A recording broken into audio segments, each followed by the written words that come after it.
Hello အားလုံးမင်္ဂလာပါရှင်ဒီနေ့ပြောပြမှာတော့ဒီနေ့လုပ်ပြမှာတော့ဤကြာကွေ့ကြော်နီးပါနော်တစ်ဆက်တည်းပဲကျွန်မလက်ဖက်ရည်ဖြော်နီးလေးပါပြပါမယ်နော်ဒီမှာပေါ့နော်ဒီ VNN ဆိုင်နေပါဆိုဒါမျိုးလေးဝယ်လို့ရပါတယ်နော်VNN coffee dip လုပ်တဲ့ဟာလေးပေါ့နော်မမပြည်ကလက်ဖက်ရည်အချိုထုတ်တွေဝယ်လို့မရဘူးဆိုလို့ရှိရင်မမပြည်ကလက်ဖက်ရည်အချိုလုံးမယ်ဆိုလို့ရှိရင်နော်ဒီဟာမျိုးဒီခွက်ထဲကိုထည့်နော်ဒါမျိုး၄စုံလောက်ထည့်လို့ရှိလို့ရှိရင်တစ်စုံနှစ်စုံသုံးစုံ၄စုံလောက်ထည့်လိုက်ပြီးတော့ဒီလိုမျိုးအပေါ်အညီအောင်ညှိလိုက်ပေါ့နော်ပြီးလို့ရှိရင်ဒီဟာလေးကိုဝက်ဥလေးနဲ့ရစ်လိုက်ပေါ့နော်အကုန်လုံးရစ်ပြီးလို့ရှိရင်ရင်နှွေးပူပူဒီပေါ်လောင်းချလိုက်လို့ရှိလို့ရှိရင်ဒီမျိုးလက်ဖက်ရည်ကြကြလေးရပါတယ်နော်ဒါဆိုရှင်ဒီမှာဖြော်ထားတဲ့လက်ဖက်ရည်လေးပေါ့နော်မှာဖြော်ထားတဲ့လက်ဖက်ရည်တွေကလက်ဖက်ရည်ကြကြလေးရပါတယ်နော်ခဏလေးပဲစောင်းလာပါနော်ကြည့်နေစရာမလိုဘူးနော်ဆိုကိုကြိုက်တဲ့နို့စီပဲဖြစ်ဖြစ်နော်နွားနို့ပဲဖြစ်ဖြစ်တကြားပဲဖြစ်ဖြစ်ကိုကြိုက်တယ်လို့ဖြော်လို့ရပါတယ်ရှင်ဒီကတော့လွယ်လွယ်ကူကူလက်ဖက်ရည်ဖြော်နည်းကိုပြတာပါနော်ကဲအခုကြာကွေးလောက်ပြမယ်နော်ဒီကတော့ဂျုံပါအဲ့တော့ဂျုံ900 gram ပါရှင်ဘေကင်ဆိုဒါကို half teaspoon ပေါ့နော်ဒီမှာဒီကတော့ half teaspoon ပေါ့နော်အဲ့ဒီနဲ့တစ်စုံလိုအပ်ပါတယ်ပြီးလို့ရှိရင်တော့ဒီကဘေကင်ပေါင်တာပါနော်1 teaspoon ပါနော်1 teaspoon ပါနော်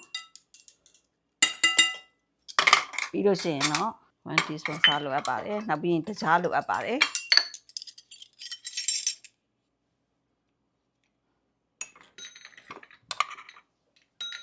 ဒီအားတွေအနည်းဆက်ဆုံးနေဗမာပြည်ရဲ့ taste ပေါ့နော်မတို့ငငယ်တွေကစားခဲ့ပူတဲ့အီချာခွေးရဲ့ taste အနည်းဆက်ဆုံးလှုပ်ထားတာပါဒီကအချောက်တွေကိုအကုန်လုံးနော်နှံ့ဆက်အောင်အကုန်လုံးနှိပ်လိုက်ပြီးလို့ရှိရင်ကြက်ဥထည့်ပါမယ်ကြက်ဥကတော့ဒီဟာဥစားပေါ့နော်ခောက်ပြီးလို့ရှိရင်တဝက်ပေါ့နော်20 gram ပဲရှိပါတယ်နော်ကြက်ဥက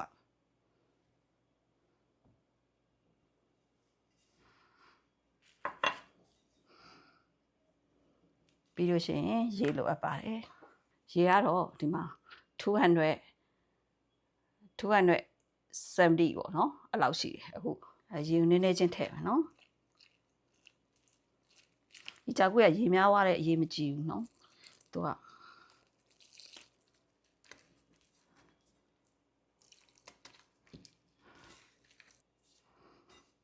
ဒီကြောက်ကွေးကလက်နဲ့နှဲမှာပဲအဆင်ပြေတာပါနော်ပြီးလို့ရှိရင်စီထည့်မယ်နော်စီကတော့60 ml ပေါ့နော်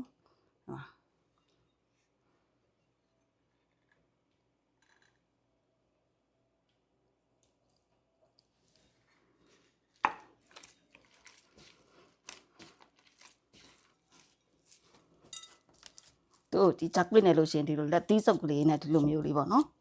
ဖိပြီးတော့တို့ခောက်ဖိလိုက်တစ်ဖက်ကိုခောက်လိုက်ဖိလိုက်လက်သီးနဲ့ပဲလေသူကလက်သီးလေးနဲ့ပဲထိုးရနေဒီမှာဟိုအောက်ကိုပေါ့နော်လက်သီးလေးနဲ့ထိုးနောက်တစ်ဖက်ကိုလှမ်းလိုက်လက်သီးလေးနဲ့ထိုးလိုက်နော်အခုလိုမျိုးအနေထားရပြီဆိုလို့ရှိရင်သူ့ကိုဂျုံအနားပေးရပါမယ်15မိနစ်လောက်နော်အဖုံးလေးနဲ့အုပ်ပြီးတော့ခဏအနားပေးလိုက်ပါနော်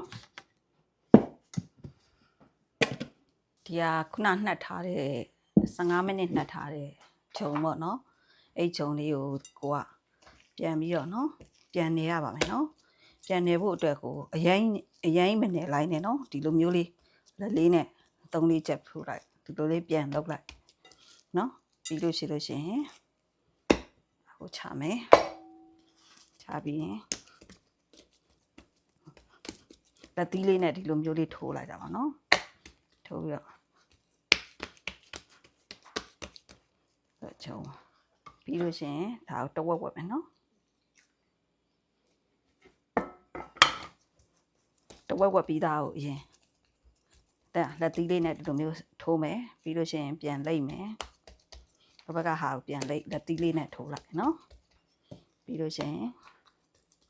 ဒီလိုမျိုးလေးပြန်ခောက်ပြီးတော့ လေလုံနဲ့ you know ဟို ziploc အိတ်တို့ဒါမှမဟုတ်လို့ရှိလို့ရှိရင်လည်း plastic ဟိုဥစားနော်စက်ကူတဲ့ plastic ဟို web net ပဲဖြစ်ပေါ့နော်အဲ့လိုမျိုးဒါမှမဟုတ်လို့မရှိလို့ရှိရင်လည်းလေလုံနဲ့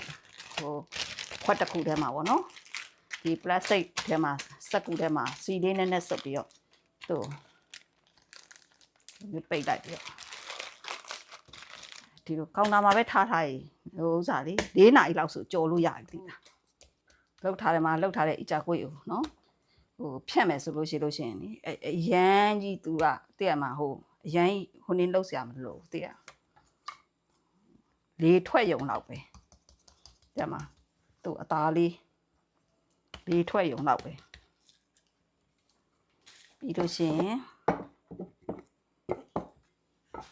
အရင်ဂလိန်တုံးနဲ့မလှိမ့်ပစ်လိုက်နဲ့နော်အဲ့လိုလှိမ့်လိုက်လို့ရှိရင်အီချာကိုရပွားမလာဘူးနော်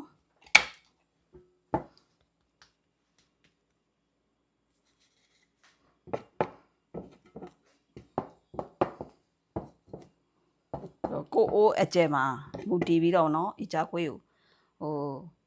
ကြီးလှုပ်လို့ရတယ်သေးလှုပ်လို့ရတယ်ပေါ့နော်ပြီးလို့ရှိရင် CO temperature 380တောင်မှရတယ်နော်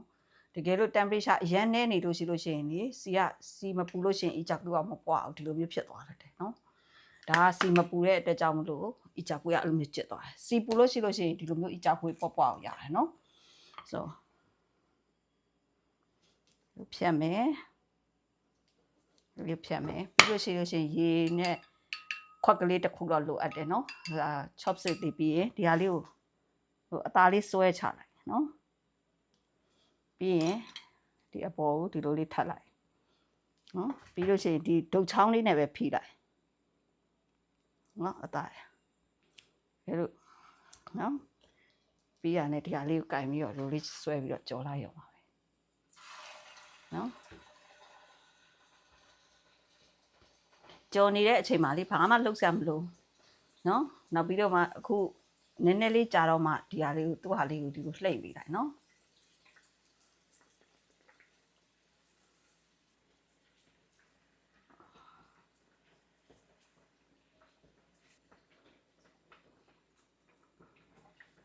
ဘို့လိုချင်တဲ့အရာအောင်ပေါ့နော်အရဲအကျုပ်ကလေးကြိုက်ရင်အကျုပ်ပေါ့နော်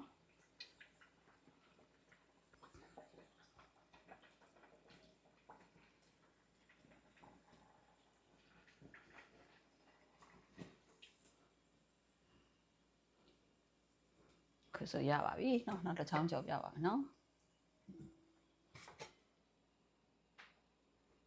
ဒီလက်နှလုံးလောက်ပေါ့เนาะအပြာပြီးရင်ထုတ်လေးကိုရေးစွတ်မယ်ဒီမျိုးလေးခလဲကိုတားလိုက်เนาะ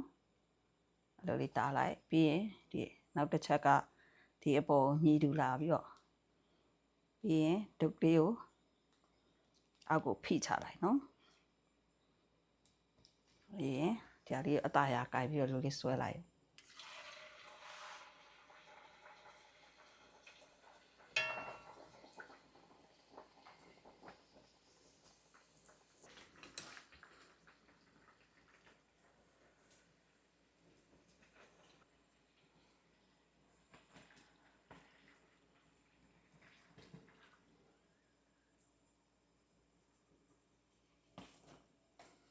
yeast လည်းမလိုအပ်ဘူးเนาะ baking soda baking powder နဲ့တင်အဆင်ပြေပါတယ်เนาะဒီတိုင်းလိုက်လုပ်ကြည့်ပါเนาะเนาะအကြွေးကြော်ထားတဲ့အကြွေးပါเนาะရောအထဲမှာเนาะဒီမျိုးဟောင်းလောင်ပေါက်ပါเนาะကျွတ်ကလေးအပြန်လေးကျွတ်ကလေးနဲ့စားလို့ကောင်းပါတယ်เนาะလိုက်လုပ်ကြည့်ကြပါအားလုံးကျေးဇူးအများကြီးတင်ပါတယ်เนาะအားလုံးလည်းကြိုက်မယ်လို့လည်းထင်ပါတယ်မျှော်လင့်ထားပါတယ်เนาะကျွန်မ channel လေးကိုကြိုက်တယ်ဆိုလို့ရှိရင် like and share လေးလုပ်ပေးခဲ့ပါလို့တောင်းဆိုချင်ပါတယ်အားလုံးလည်းကျန်းမာချမ်းသာကြပါစေလို့ဆုတောင်းမေတ္တာပို့လိုက်ပါတယ်